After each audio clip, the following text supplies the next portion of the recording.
Bonjour à tous et bienvenue sur ma chaîne. Aujourd'hui, on va aborder un sujet qui concerne tous les parents d'adolescents, la gestion des devoirs au lycée. Si vous êtes parent d'un adolescent, vous savez à quel point leur planning est chargé entre les devoirs courants, les révisions et le sport. Alors comment les aider à s'organiser et qu'ils puissent travailler sans stress? Comment leur enseigner à gérer leurs priorités tout en intégrant des pauses? Restez avec moi car je vais donner des conseils pratiques et une proposition de planning que vous pourrez adopter à la maison. Les lycéens ont des emplois du temps plus chargés, plus de devoirs et de révisions à faire. Les professeurs recommandent souvent 1h30 à 2 heures de travail personnel chaque soir, ainsi que le samedi et le dimanche. Cela peut vite devenir accablant et les notes qui baissent à l'entrée au lycée ajoutent une pression supplémentaire. Alors, comment les aider à s'organiser? La clé, c'est de leur enseigner à gérer leurs priorités, tout comme nous, adultes, nous le faisons.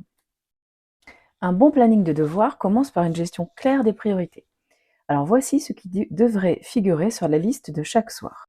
D'abord, les exercices ou projets à rendre qui sont souvent notés. Ensuite, les révisions pour les contrôles qui ont lieu dans les 3 jours qui suivent. D'autant que les exercices, si c'est la même matière, vont permettre justement de réviser. Et ensuite, plutôt après le dîner, revoir et réactiver ces cours de la journée ou de la veille.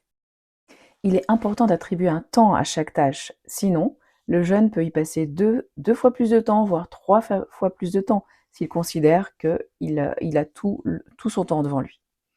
Par exemple, pour les exercices et les devoirs à rendre, on pourrait typiquement dire 40 minutes. Puis les révisions, pour les contrôles, 45 minutes à 1 heure. Et enfin, la réactivation des cours, 20 à 30 minutes chaque soir. Mais attention, il n'est pas recommandé de commencer ses devoirs immédiatement après l'école. Le cerveau a besoin de déconnexion pour être performant.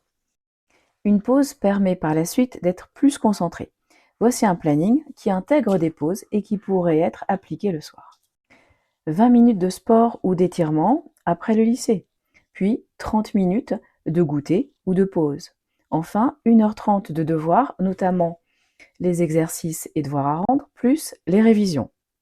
Ensuite a lieu le dîner, puis après le dîner, 30 minutes, 20 à 30 minutes pour réactiver ses cours et revoir ses exercices corrigés.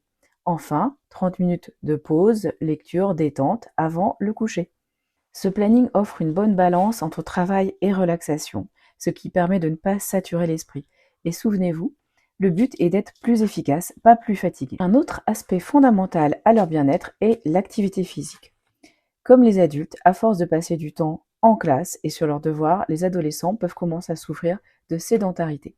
C'est pour ça qu'il est indispensable de maintenir une activité sportive et physique régulière. Le sport aide à décompresser, à réduire le stress et améliorer son énergie. Le mercredi et le week-end, il est important de prévoir des séances de sport, même si ce n'est que 45 minutes. De plus, le trajet pour aller au lycée peut être également un moyen d'avoir une activité physique en y allant par exemple à pied.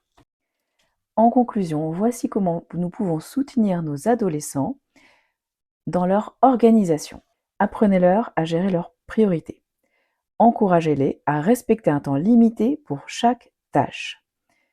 Montrez-leur comment intégrer intelligemment des pauses dans leur organisation. Et enfin, incitez-les à continuer une activité physique et sportive régulière. Ces conseils simples peuvent vraiment les aider à mieux s'organiser, à se sentir moins stressés et à rester en bonne forme physique et mentale. N'oubliez pas que l'équilibre entre travail et détente est essentiel pour leur bien-être. Si vous avez aimé cette vidéo, vous pouvez la liker et vous abonner à ma chaîne Christelle, j'aide mon enfant au devoir. Visitez aussi mon blog j'aide-mon-enfant-au-devoir.com. Vous y trouverez de nombreux articles avec des conseils, des méthodes. Vous pouvez d'ailleurs télécharger un guide gratuit, mais cette clé pour faire des devoirs avec ses enfants un moment efficace et agréable. À bientôt pour de nouveaux partages sur la parentalité.